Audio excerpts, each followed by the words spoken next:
Pois bem, cá estamos novamente para tratar de mais um assunto polêmico. Por isso, use a lógica, mas principalmente, raciocine mais uma vez junto comigo. No livro de 1 Timóteo, no capítulo 4 e no versículo 1, está escrito: o Espírito diz claramente que nos últimos tempos alguns abandonarão a fé e seguirão espíritos enganadores e doutrina de demônios.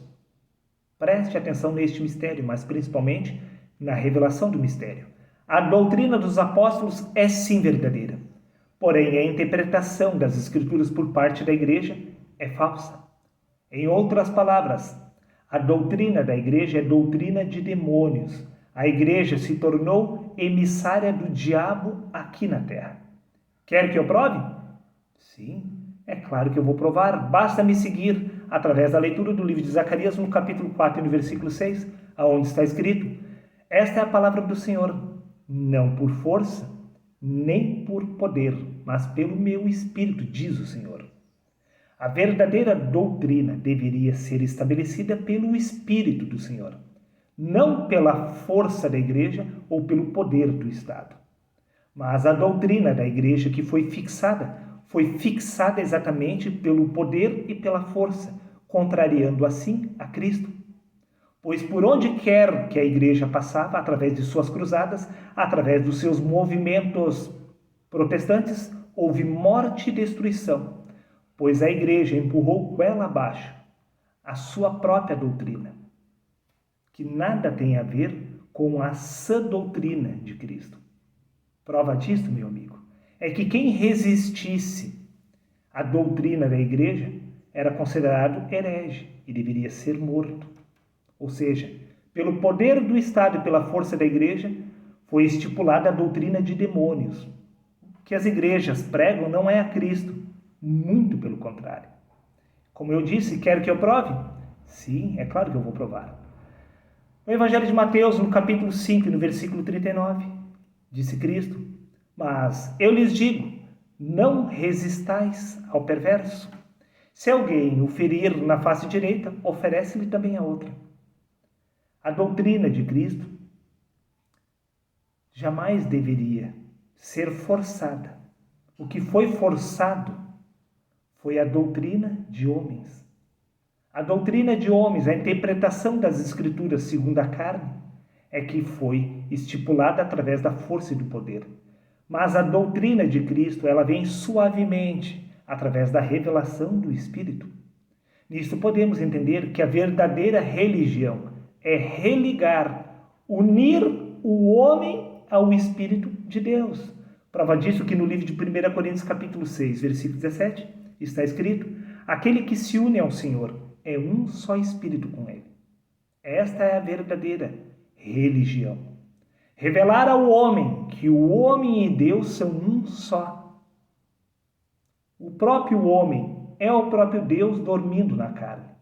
Esta doutrina é rejeitada pela igreja, mesmo Jesus tendo afirmado: não está escrito na vossa lei, eu disse sois deuses? O próprio Cristo afirmou que nós somos o próprio Espírito do Deus vivo, tendo uma experiência inconsciente através do corpo. Esta é a verdadeira doutrina dos apóstolos. Do princípio ao fim, Deus tentou revelar através dos séculos que o homem e Deus são um só. O mistério que esteve oculto dos séculos e das gerações, isto é, Cristo em vós. No livro de Colossenses, no capítulo 3, no versículo 4, está escrito que Cristo é a nossa vida. Se Cristo é a sua vida, podemos entender que quem está vivendo exatamente não é você, mas sim Cristo através de você, pois a sua vida é o próprio Cristo. Você não está vivendo, não, meu amigo, mas sim é a vida que está vivendo através de você. E esta vida é o próprio Cristo, o mistério que esteve oculto dos séculos e das gerações, isto é, Cristo em vós. Pois o corpo sem o espírito está morto, conforme consta no livro de Tiago, capítulo 2, versículos 26. Este espírito que está no homem é a vida do homem, que é o próprio Cristo, pois Cristo e o homem são um só. A igreja separou o que Deus uniu. Do princípio ao fim, de Gênesis a Apocalipse, Deus, através dos profetas, através dos apóstolos, explicou que o homem e Deus eram um só, Porém, a igreja separou essa verdade através da doutrina imposta, exatamente pela Inquisição, sim, pelos pais das igrejas. Infelizmente, não há como negar. Prova disso que no livro de Atos, capítulo 17, versículos 27 a 28, está escrito: para que buscassem ao Senhor, se porventura o pudessem achar, ainda que não está longe de cada um de nós, pois nele vivemos, nos movemos e existimos. Mas a doutrina da igreja, essa doutrina de demônios, tem mandado você buscar a Deus, tem mandado você procurar a Deus, sendo que nós vivemos, nos movemos e existimos exatamente através de Deus. Espera aí, nós vivemos, nos movemos e existimos através do corpo? Por acaso este corpo humano é o corpo de Deus? Bingo! O que Deus uniu, a igreja separou. O homem e Deus são um só, meu amigo. Repito, para que buscassem ao Senhor, se porventura, tateando no escuro, pudessem achar. Porque nele vivemos, nos movemos e existimos. A idade das trevas, ela começou exatamente através da doutrina da igreja. A idade das trevas permanece até os dias de hoje, pois todo mundo se encontra em trevas, tateando, tentando encontrar o Senhor. Mesmo nós vivendo, nos movendo e existindo através dele. A igreja não consegue compreender que nós somos o próprio Deus, dormindo na carne. Prova disso que no livro de Salmos, capítulo 104, versículo 30, diz que Deus envia o seu Espírito, então o corpo é criado. O corpo é apenas a manifestação visível do Espírito de Deus. Quem vive, se move e existe através do corpo é o Espírito de Deus, que é Cristo. Por isto que nós somos o corpo de Cristo.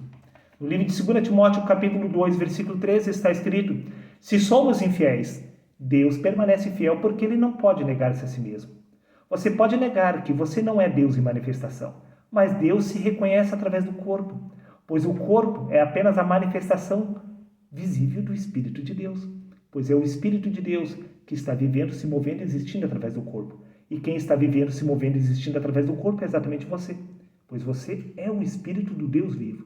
Você é o próprio homem Jesus, você é o Cristo, pois a história de Jesus é a história de todos nós. Prova disso, que no livro de 1 Coríntios, capítulo 12, versículos 27, está escrito: ora, vós sois o corpo de Cristo. Se você é o corpo de Cristo, por acaso você não é o homem Jesus? Repito, se esse seu corpo pertence a Cristo, por acaso você não é o homem Jesus? Veja, meu amigo, no livro de Apocalipse, capítulo 22, versículo 13, está escrito: eu sou o alfa e o ômega, o princípio e o fim, o primeiro ser humano e o último.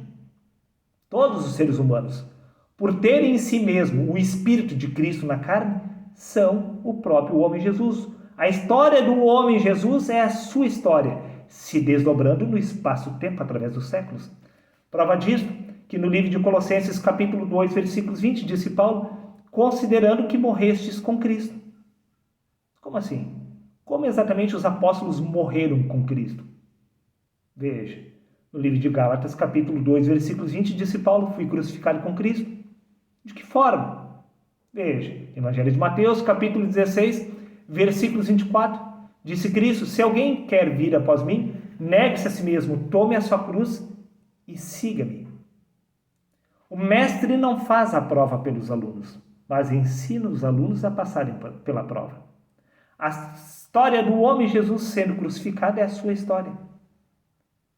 Pois disse Paulo: fui crucificado com Cristo, assim já não vivo mais eu, mas é Cristo que vive em mim.